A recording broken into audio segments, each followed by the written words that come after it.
It was 7:30 in the morning in the waiting hall of the train station. Simone Carter sat on a steel bench, a worn brown folder in her hands, its corners softened from months of handling. She wasn't talking to anyone, but her lips were moving. She was rehearsing an answer to a question no one had asked her yet. Her voice was low.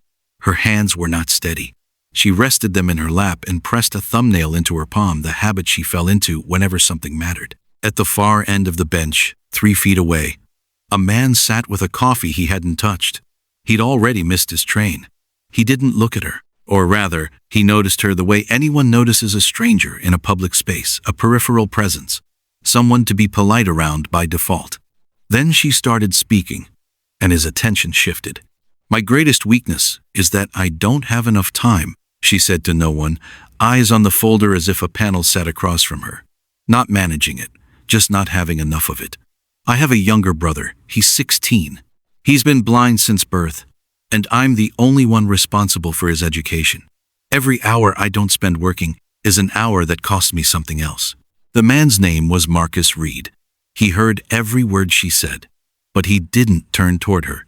He was staring at the digital clock on the wall without reading the time. He was listening to a woman lay out the arithmetic of her life, the way someone states their age or their address, no decoration, because the truth didn't need any. Marcus had missed his train half an hour earlier.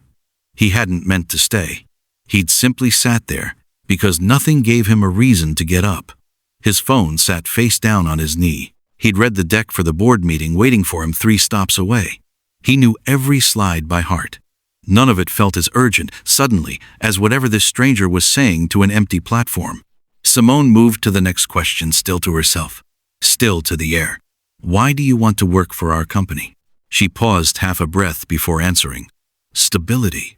She said the word like it carried weight. She'd been hauling around for a long time and had finally found somewhere to set it down. She continued, quieter now. "I've had 4 jobs in 3 years. Not because I couldn't hold one down, but because the first 2 companies folded, and the third let me go when they merged with another firm. I'm not looking for something exciting. I'm looking for something that's still going to be there in 5 years, so my brother can count on it too." Marcus's thumb moved toward his phone, then stopped. He set it back down on his knee.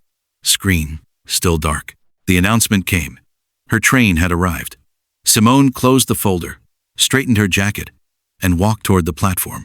Marcus watched her go and said nothing. He finished his coffee, cold now, and stayed on the bench a moment longer than he needed to, before he finally stood and walked toward his own platform. 3 trains later than he'd planned. Simone Carter's morning had started at 5:42 a.m., not from an alarm, but because of her brother Devin, who came and stood at her bedroom door every morning. He knew the walk from his room to the bathroom by heart. But some mornings he wasn't sure the path hadn't changed in the dark, so he waited for her hand, instead of trusting his own memory of the hallway. Simone took his hand, walked him there, and went back to the kitchen to run the numbers. Devin's school tuition was due in a week, $310, for the specialized program that taught him Braille and orientation skills. The public school down the block couldn't. She had $175 in the bank, and a folded $20 bill sewn into the lining of her purse, kept for the kind of day that wasn't quite an emergency but couldn't wait either. She'd sewn it in there 8 months ago. She'd told herself 4 separate times she wouldn't touch it. She hadn't yet. She lived on the 3rd floor of a building where the balcony railing had been broken for 6 months, and the landlord ignored every maintenance request the way most people ignore spam. Before this, she'd shared an apartment with 2 strangers she found on a bulletin board. Before that, a room she rented from a woman who changed the locks one afternoon while Simone was at work, because the rent was 2 days late, and the woman had already found someone willing to pay on time. Devin needed help with his shirt buttons. Before school he could do it himself, just slowly, counting the buttons by feel from collar to hem. Simone did it for him most mornings, to save the 4 minutes it cost, not because she loved him any less for it, though both things were always true at once. He was 7 when their mother left them with their grandmother and never came back for either of them. He was 9 when their grandmother's heart gave out on a factory floor. He'd been Simone's responsibility, fully and only hers, for 6 years now. The jacket she wore that morning wasn't hers. It belonged to her neighbor Doris, who worked night shifts at a nursing home and slept through the day behind a door with a towel stuffed under it to block the hallway light. Doris had hung the jacket on Simone's doorknob the evening before, with a note pinned to the sleeve. Bring it back in one piece, and get that job. The shoulders sat a little wide, like it was cut for someone else's frame because it was. Doris was 2 sizes larger, but it had been pressed with care on an ironing board set up in the kitchen the night before. The cuffs had been hand-hemmed, not expertly, but with effort. Small stitches pulled tight enough to hold. The shoes belonged to a former co-worker, Nadia, who'd worked beside Simone at a temp agency 2 years back and had offered them without being asked, which meant she'd noticed Simone looking at them longer than she should have during a lunch break. The slacks were Simone's own. 1 pair, kept in a garment bag in the closet, worn only for interviews. This would be her 39th in 3 years. She'd stopped counting them as failures somewhere around interview 20. Now she counted them as attempts, the way a person might count at-bats instead of strikeouts. She didn't check her bank balance. She'd stopped doing that on mornings that mattered, because the number never changed what she had to do that day, and it only ever made her hands shake a little more. Simone kept a notebook, plain black and white, the kind sold 3 to a pack at any drugstore for less than $5. She'd bought it 5 years earlier. The night after her 18th interview ended with a handshake and a sentence that began, "We'll be in touch." They never were. Since that night, she recorded every interview in the notebook the same evening. The date, the company, the position, the interviewer's name if she remembered it, the questions asked, the answers she gave.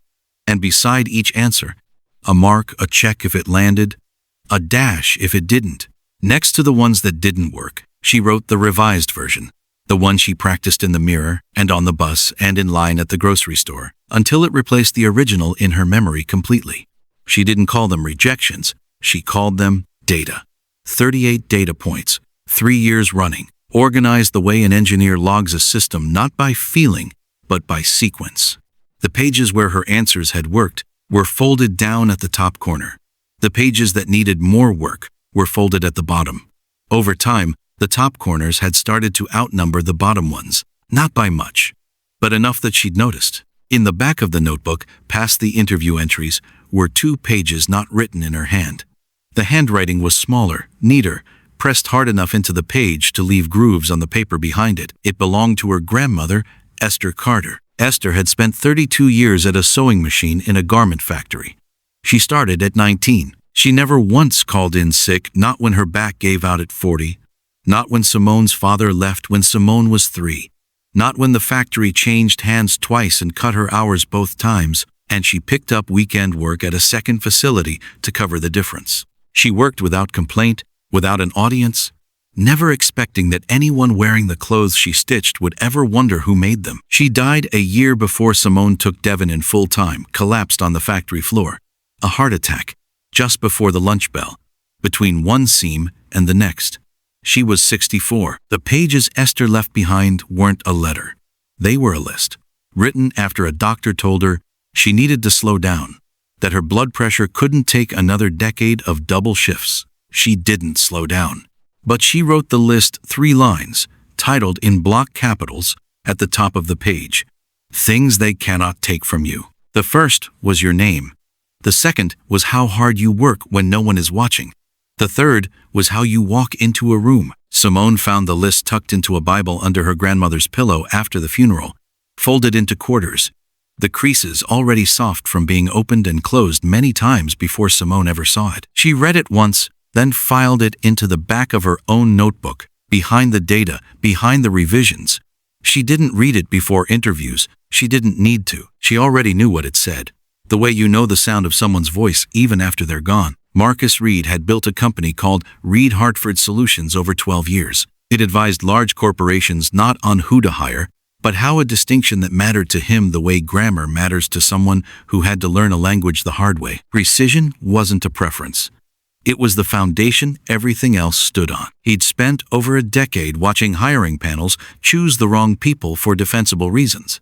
He knew that a good interviewer and a good employee were almost never the same person. A good interviewer understood pacing, eye contact, the architecture of a sentence built to answer the question asked, while quietly answering the question the panel actually wanted asked. A good employee understood something else entirely, something his firm's own systems were never built to measure. They measured composure, fluency, the ability to perform competence inside a 45-minute window under fluorescent light. They didn't measure what a person did when no one was watching. He knew this. He'd written about it. He'd given keynote talks at HR conferences about the gap between interview performance and job performance, using data that made rooms nod along in agreement and changed absolutely nothing when everyone got back to their desks on Monday morning. His mother, Lucille Reed, had worked 23 years cleaning a hospital overnight and a retail counter during the day. She started the night job when Marcus was 4, when the daytime job alone stopped covering the rent. She never told her son how many hours she went without sleep, because she wanted him to wake up and simply find breakfast on the table, his lunch already packed, as if it had appeared there on its own. Marcus had once asked her, as an adult, how she'd worked that long without breaking. Lucille had told him, without looking up from what she was doing, "There's no time to break, baby. You make time for what needs it, and everything else waits its turn." Sitting on that station bench, Marcus had heard his mother's voice inside a stranger's, a woman talking about her brother's blindness and a tuition bill, to no one, like it was simple fact, and not a burden she was asking anyone to carry with her. He'd walked away without saying a word to her. But something in his day had shifted, quietly. The way weather shifts before anyone notices the sky has changed color. 4 days later, in the Reed Hartford Solutions offices, Marcus sat with his team reviewing final round candidates for an administrative coordinator role. His head of HR slid a folder across the table. "This one's strong," she said. "Solid references, sharp on the technical assessment.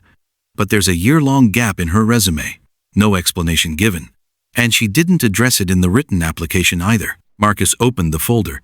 The name stopped his hand, Simone Carter. He looked at the photo. It was the same face from the station bench 4 days earlier. But what stopped him cold was the address printed above her name, the same building, the same floor number, where his mother, Lucille, had rented a unit for the past 5 years, just below Simone's own apartment.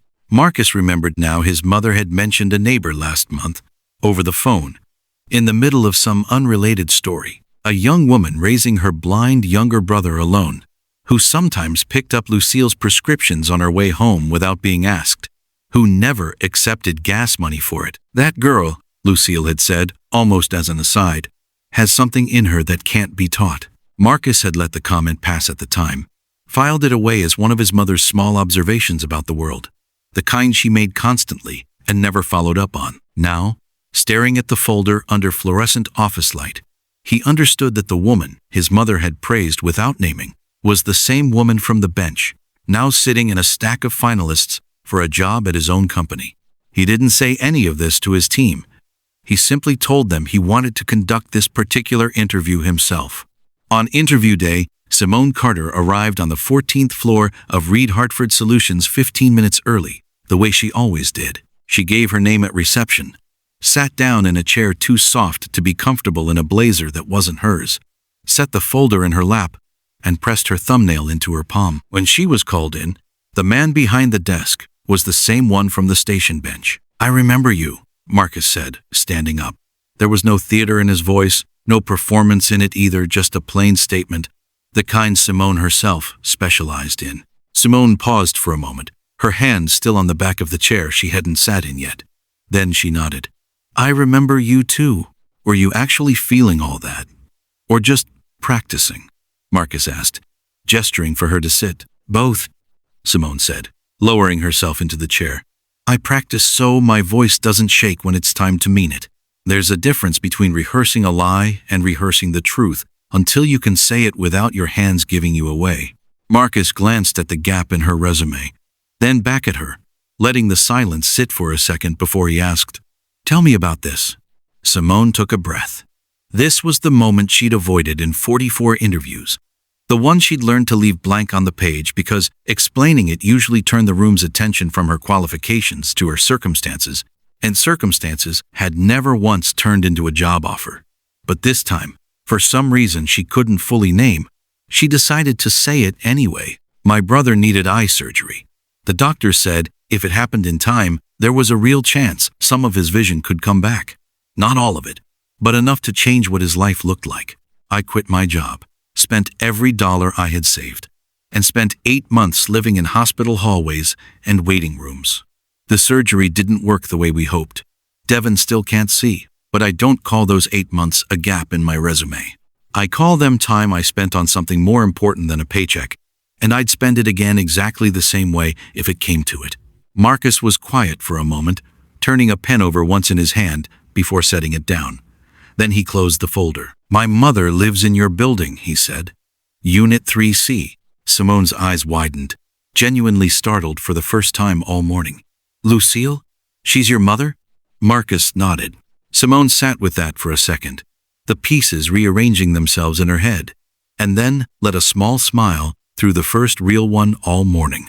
Unpracticed. She never told me her son ran a company this big. She just told me she liked how I said good morning, actually meaning it. "That's her," Marcus said. "She doesn't make things bigger than they need to be. Never has." The decision didn't come that day. Marcus told his team he'd review the case personally, to keep the process clean of any appearance of favoritism. And he meant it. He had the assessments redone, blind. Names removed, scored against the same rubric as the other 2 finalists. 3 days later, Simone got the call. The job was hers, judged on the same standard as everyone else. No more and no less. But what changed, quietly, was that same evening Marcus drove to see his mother instead of going home. Lucille stood in her doorway in her housecoat, adjusting her glasses on their beaded chain. "Did you know?" Marcus asked, still standing on the welcome mat. "Know what?" Lucille said, though something in her face suggested she already knew exactly what he meant. "That Simone lives upstairs, that she interviewed at my company this week." Lucille shrugged, stepping back to let him in. "I told you a month ago there was something special about that girl. The rest was yours to figure out on your own time." Marcus stood in the small kitchen a long moment, watching his mother fill the kettle out of old habit even though it was nearly 9 at night. Then he asked, "Why didn't you ever tell me how many nights you worked without sleeping? When I was a kid, I never once heard you complain." Lucille looked at him the way she had for 36 years, patient and unhurried. "Because all you needed to know was that breakfast was on the table in the morning. The rest wasn't your weight to carry." A child shouldn't have to hold his mother's tiredness on top of his own growing up. Marcus nodded slowly, understanding something, maybe for the first time, all the way through, not as a business insight to build a keynote around, but as a fact about his own life he'd simply never been handed the shape of before. That night, after her first day at the new job, Simone Carter took out her notebook. On the last page, she wrote the date, the company name, the position, the interviewer's name. Beside the answer, for the first time in 3 years, she drew a check mark and didn't need to write a revision underneath it. Then she turned to the very back, to her grandmother's handwriting, worn soft at the fold from 5 years of being opened and closed, and read the 3 lines again: "Your name, your work when no one's watching, how you walk into a room." She thought, briefly, of Lucille downstairs. 23 years of night shifts folded quietly into a small apartment on the 2nd floor, never once mentioned as a burden. She thought of her grandmother's hands on a sewing machine for 32 years. She thought of how none of it had ever asked to be seen, and how all of it had been seen anyway, eventually, by someone who happened to be sitting close enough to listen. She closed the notebook, set it in the closet beside the 1 pair of interview slacks she wouldn't need for a while now, and walked toward Devin's room, where her brother smiled the moment he heard her voice in the hallway, even though he could never see her face because some things, it turned out, didn't need to be seen to be known.